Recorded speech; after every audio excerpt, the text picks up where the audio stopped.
I learned that honey should not be heated more than 40 degrees Celsius or 104 degrees Fahrenheit.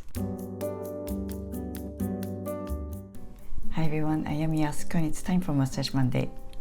10 Massage Mondays ago, I did my Golden Elixir recipe to alleviate muscle ache from practice hikes before I went to Havasupai. I still drink it almost every day because I like the taste and I think it's helping my body, but I have made some changes. There was a comment about how I shouldn't put hot liquid to the honey because it changes honey from being beneficial to becoming toxic.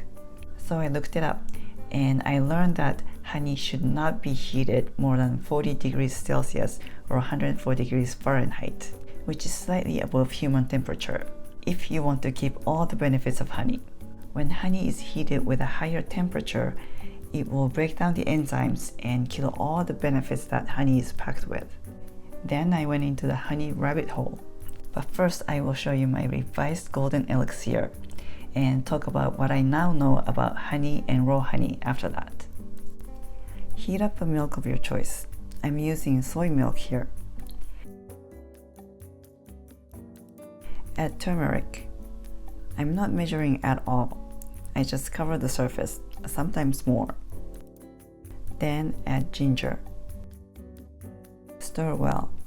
Turmeric is anti-inflammatory. Turmeric is also good for lowering cholesterol, preventing heart disease, increasing antioxidants for liver disease, improving brain functions, fighting depression and Alzheimer's disease. Suggested daily turmeric intake amount is up to a teaspoon. Pour the hot milk mix in your favorite mug and stir well. Ginger is also anti-inflammatory and helps to reduce muscle pain, osteoarthritis pain, and menstrual pain. And just like turmeric, it helps to improve brain functions and lowers bad cholesterol. Ginger is also good for improving digestion and lowering blood sugar. Now I add black pepper, which will increase the absorption of curcumin, which is the active compound of turmeric, by as much as 2000%. And enjoy. Too much of anything is not good, and there are possible side effects. Some people may experience upset stomach, nausea, headache, and skin rashes, even from small amount. Now back to the subject of honey. The regular honey that you see on store shelves is usually pasteurized by adding high heat, which kills yeast to keep a longer shelf life and smoother texture.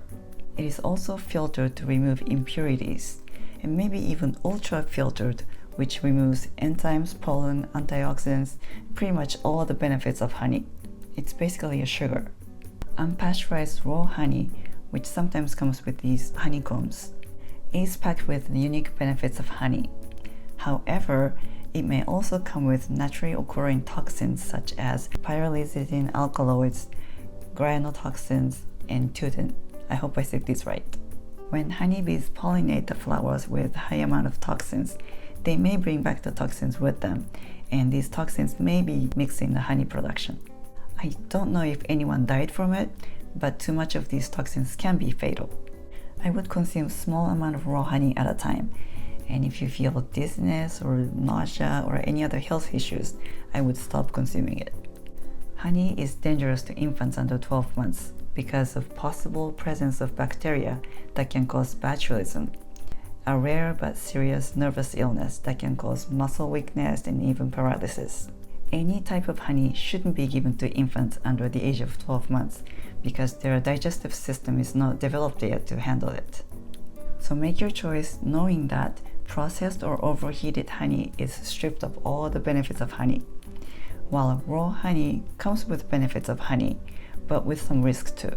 Then there is a problem with insecticides with neonicotinoids or neonacs that's killing bees around the world, and the chemical company is lobbying the government. I was horrified to find out that the first synthetic neonacs compound was developed in Japan in 1984. So sorry.